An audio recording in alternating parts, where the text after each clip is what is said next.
Dale Carnegie said, be more concerned with your character than your reputation, because your character is who you really are, and your reputation is only who people think you are. And I don't know about you, but I have had times when I know that people thought I was something that I wasn't, good or bad. So what does Webster say the definition of character is? Well, it says that it's our moral or ethical quality, and that's true. Character is who we are morally and how our ethics have manifested in our life. But I think as women of God, we have a different definition. And I think character means so much more to us.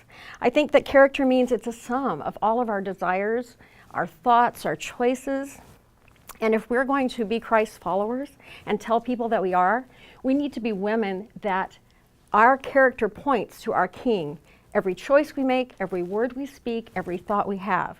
Now, does that sound kind of overpowering and like overwhelming? How am I going to do that? We're going to talk about it.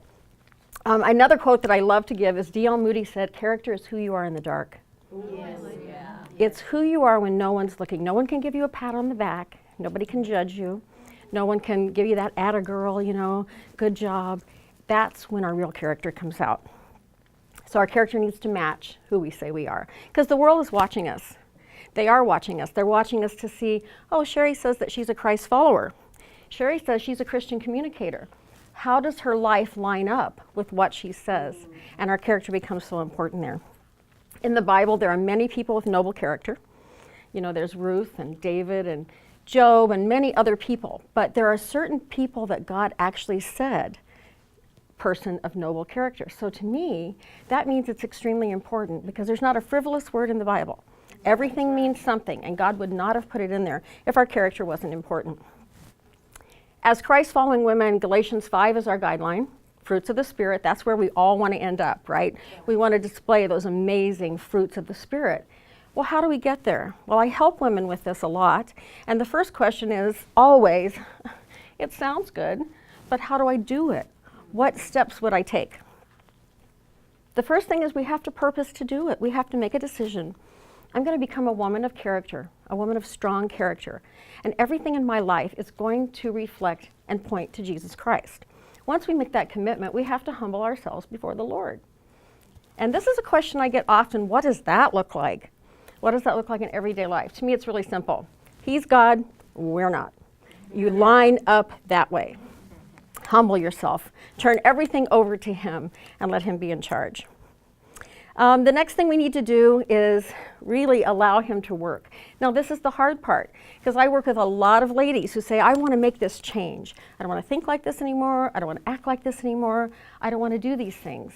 But when God begins to work in us and help us with that, it hurts. John 15 talks about the pruning process. What do you think when you hear pruning? I think big, ouch, shears, giant shears, cutting things. Well, that is true. God will prune things from our life, and sometimes it's something we think we're supposed to be in, but He'll take us out of it. Maybe it's a job that we're certain He put us in, and He'll take us out of it. Maybe it's a position, a title, a leadership role.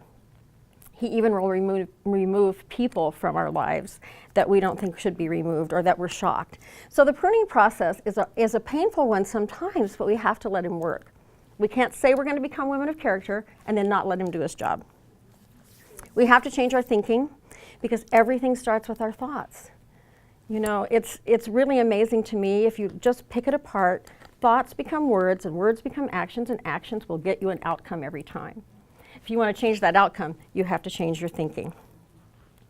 So I'm going to ask you today to forget about your reputation for a while. It's not that we don't want a good reputation. It's not that we can't be a little concerned about it, but let's just put that on the shelf and ask the Lord today to help you build your character, become a woman of character. And He will show you what you need to do. He will show you what you need to change. And I'm just going to challenge you today to commit to this process and become a woman of character for the glory of God.